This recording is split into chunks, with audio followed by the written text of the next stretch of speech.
It's a journey of, I think, 3 decades, basically. Starting off in 1982, we are in 2016 now, so 34 years of a journey. But then if I really think about it and go back, I can safely say I can divide the whole journey into 3 specific parts. The first part, initial part, single guy, extremely passionate about sports, not very serious about work. Yes, business was there a little bit, but then more into playing sports, training, badminton, cricket.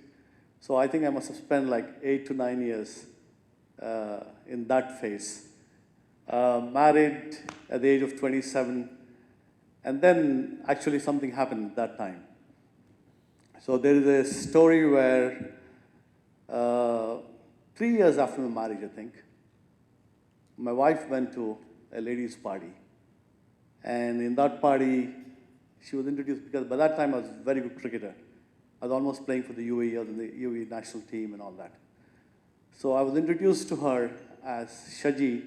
This is Shaji's wife, Shaji the cricketer's wife. Shaji the cricketer's wife. Shaji the cricketer's wife. Okay. You know, it's known as Shaji in Dubai, and Shaji the cricketer's wife. And she wasn't happy.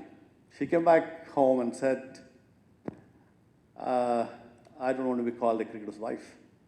She's like, Shaji, this is not happening. I do not want to be known as a cricketer's wife. Okay. Yeah, she said, I don't want to be called a cricketer's wife. And I think you've got more in you than just being a cricketer. Because I think she could see my focus was on sports, and every Friday I'm off to playing a cricket game. Every Monday the squash league, badminton, you know, the whole training every day, 3-4 hours. So she could see that. And that was actually a moment which changed my entire focus from being a sportsman-focused, centric person to a serious business person, basically. So the lesson here is husbands, listen to your wives when they have something to tell you. They probably are on the right track. Okay, so she told you this, and that just instigated something inside you to be like, you know what, I can make it big. I just need to no, focus. it's based off, it's more of a realization, a self-realization, saying that, look, I think until that time I was in this world of, I don't know, I'm a hot shot, you know, I'm a great sportsman, I'm working, I'm making money, and everything is fine. But then everything was not fine. What do you mean? What do you mean everything was not fine? Everything was not fine because my wife did not think of me, of what I thought about myself. So it made a difference to me. Okay. So I needed to make sure that the woman I married had the same respect for me.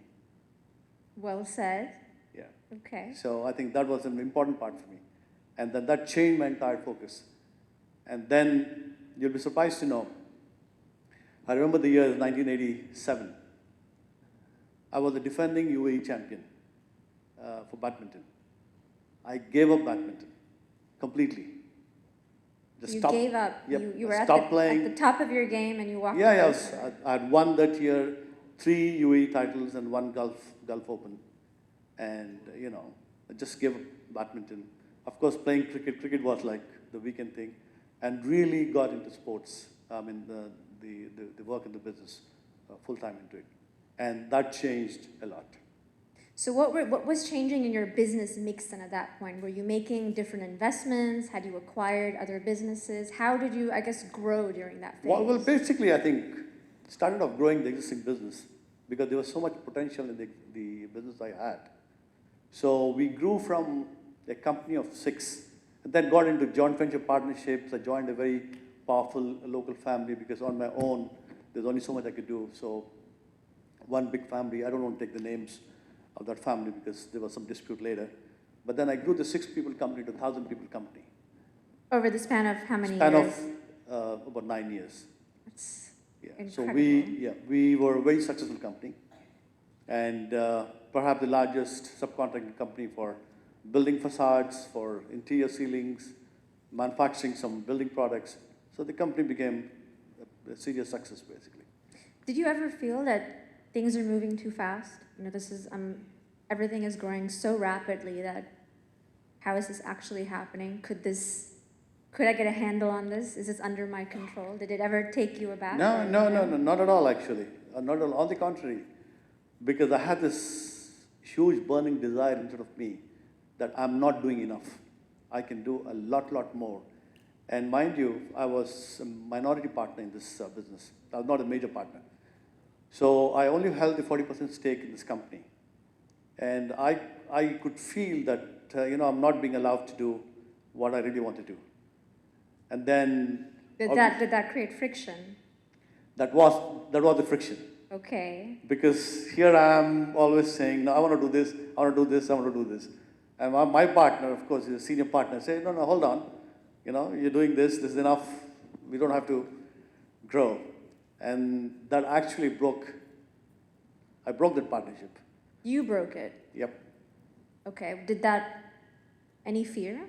Did you think, what am I doing? Am I making the right decision? Well, I think I've always backed my instincts. And in the late 90s, that's where MULK Holdings was actually born. So I remember the day I went to my partner and said, look, I want to get into power generation at that time. So building materials, power generation didn't make sense to my partner. So he said, what are you talking? You have no core experience. What do you want to do? I said, I've thought about it. This is the company. You take it. I'm walking, and I'll start my own business. So I had a restart in 1999, completely. So you started all over again, which means I assume you sold your stake in that company to your major partner. I gave the business to the partner took the business. And of course, I had my share. I had some capital to work with. And you started all over again. Yeah. And in 99, that's where Alubond started, basically. This is the brand which we own now, globally. Okay. And it's the brand you're famously associated with. Yes, I think like history and this, time goes, it is a fairly successful business. And then we grew globally. It's an American company, bought small stakes in it, 15% to start off. And then bought the brand took the global rights to manufacture in the UAE. My first manufacturing plant was in 2000 in the UAE, basically. In the UAE. So you've grown that business globally from right here in the UAE. And I think Absolutely. I have, so if we move through, now, as your business has grown, you've had a number of accolades and awards come your way. So we can see you receiving another award from Sheikh Nayan, the Forbes ranking. There's another award after award. Did you ever feel, when you become this successful, what did you see changing, I think, in the world around you? Did you feel people started treating you differently? Did you feel you had to be more guarded about who you let, I think, into your life as a friend or as an advisor? I think what changed there? I think the change was you felt more responsible. You felt more responsible towards the people who you employ, to the families they have. And it's not just you. You see, once the business grows to a level, which is a global business with thousands of people involved, you really feel responsible for them. It's not just you now anymore. Your success and your failure can affect thousands of people. So that was a huge responsibility that I felt personally. And then, along with that, of course, name, fame, wealth, these are all really, superficial, basically. They come, they go, but then what's important is how you connect to your people. Whether your friends, your family, or the people who work for you. They're family too. And that's always been a philosophy that we have developed. Now, the people that we work in the company, they call themselves MULK family. My own family members, a lot of them are involved in different businesses as well. Mm-hmm. And the friends, of course, old friends. I still have friends back from 80s, and then we make new friends as you grow. As you grow. Now, tell me, if I want to stick within the company, what would you say your employees, what kind of a leader do they see you as? Are you as your company grows, I imagine you go from being more hands-on to being much more having oversight. There will always be these layers within a company. I think, what kind of a leader do they see you as? I think, how do you still stay close to the pulse of your company, which is its people? I think you need to ask them. I've got a few of my senior managers here. What they feel about me. Off the record, I will ask them the question. Yeah. But what do you think? How do you think they see you? For me, how I relate to them is, I really relate to them as a family. You see, the growth and the success of MULK Holdings today is all about people because of the team that I have with me. Now, we've always believed in two principles. You need to empower and you need to incentivize. We do both, basically. So once you do that, and then the people who work for you are part of your, they become your stakeholders. And then there's always, you see, my doors are open whenever I'm in the office. I do travel so a what lot. time do you get to work? Are you one of those, I get there early, I'm there like, till No, 7, 8, or are you different? How do you? No, for me, getting the job done is what it's all about. Okay, so managing by I do objectives. travel a lot, so it's not you go to the office every day thing, but what's important for me in the way is your time management. It's very important. When you do what do you mean by time management is basically in a day, you kind of segment very clearly what's your top priorities, what is it that you enjoy doing, and your time wasters. You have these 3 activities in a day. But then as long as you can manage yourself properly and do what is the most important priorities, and also do what you enjoy doing, it's very important to have that balance. It's not that you only work. So you also need to have your own time. And then there's always, identify your time wasters. I do it very regularly. Okay. So first thing in the morning, that's what I do. Today, I've got this, and then you review at the end of the day what you've done. Okay. So I want to go back a little bit to the concept of you being as a leader. When you, whether you're leading a team of 5 or 5,000, people draw their inspiration from the person who is the face, the champion of the company. What kind of legacy do you want to leave? What kind of leader do you want to be known as? I think for me, my dream and my vision for the company really is the company should outlast me and my next generations. I would like to see this company more of a solid governance, corporate governance company, people-driven, and something which not ownership-driven. It's not me or my son who should be important for the company. It's the company by itself. So meaning regardless of whether you're there, you're not there, the company runs like clockwork. Absolutely. It's more of leaving a legacy, of building a company which will last generations. That's what it's all about. Like I said, it's not just you or your family, it's the thousands of people who work for you. And then, how they're taken care of. And that can only come again back to the leaders.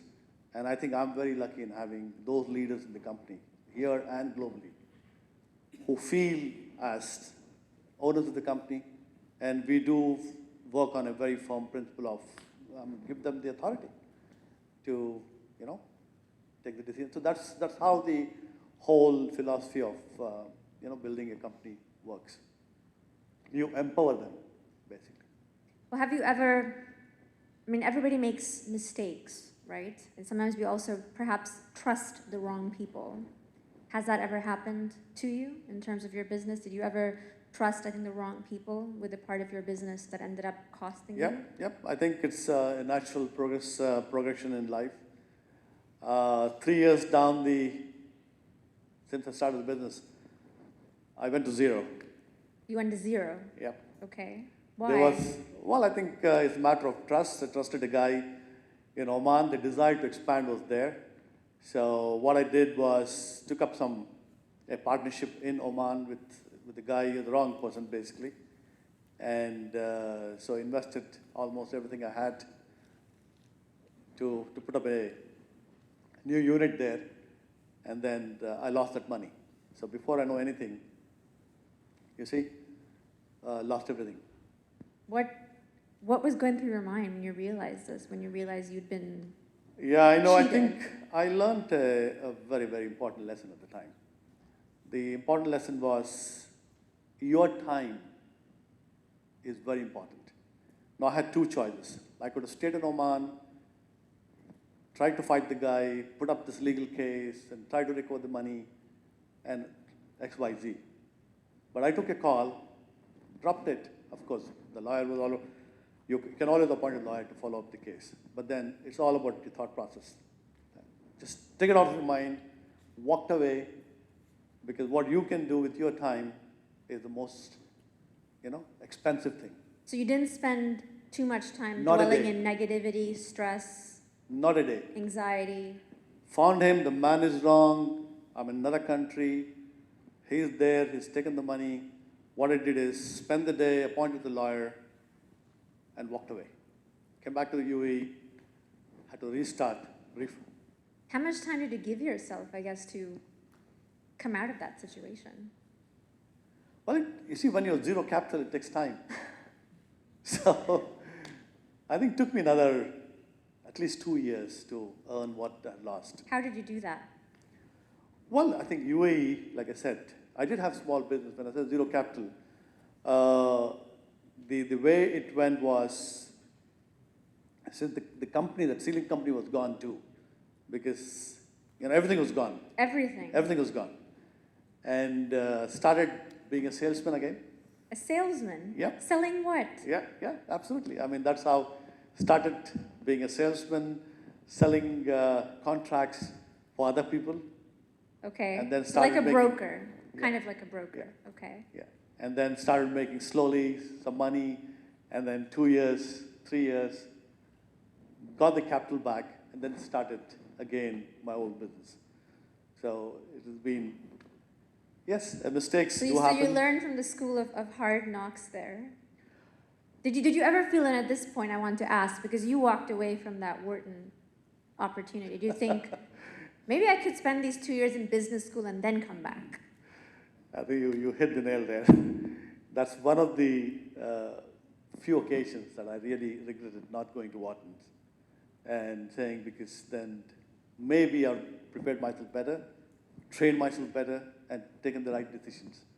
You would have rather than done your just due jumping diligence. into, yeah. Yes. Just trusting somebody and putting everything, all eggs in one basket, because sometimes you see something very big and you jump into it. But then what I learned is never to put all the eggs in one basket, and never to get into any business without preparing yourself properly.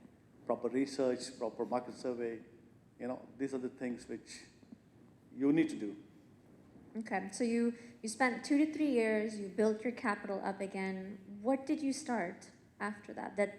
I assume this is the second phase. No, this is all Yes. the first. This is all in the first. It's This is all a in the very first 10 dramatic years. first No, phase no, you no, have. yeah, There's yeah. a lot going on here. Yeah, Okay. I mean, those are the days when I said, this is before my wife made her comment. Okay. Yeah. Okay. So she made that comment, and then what changed? You said it gave you this. You wanted to, put all your really focus on making it Sure. big. I mean, once you make your mind that this is what you need to do, and then I went full on into it. And then, of course, I had a family to support, and there was this thing in my mind that I don't want to take, dad's money, because even for the education, because of the scholarship. So there was this thing in the mind that I need to stand on my own feet, and not ask dad for help. It's like a failure. The minute I go home with dad and say I need money, Right. so I don't want to be, in his eyes, a failure. Okay. So yes, there was no choice. You had to work, and then you need to move on. So, how old were you when you got married? 27. You were 27, and then as a husband, and then as your family grew, did it ever feel like too much? Being able, to grow your business with a growing family and have all these multiple pressures. And I ask this because there are a number of, mostly young men, I think, who when they have this desire in them to start a company, they think, you know what, I want to start a company, I want my business to really make it, I want to get this kind of evaluation, and then I'll think about getting married and starting a family. But you seem to have had everything in the mix, and you came out on top. How did that happen? When I got married, I was already 3 years into the business to start off. But then, you see this philosophy of sacrificing your family life to be somebody, I don't really relate to that. Because I think a man is really successful when he's happy. And without having a true balance in life, family is very important for a man's happiness. So family, work, and your passions. All the things have to be there. It's the balance which makes a man content.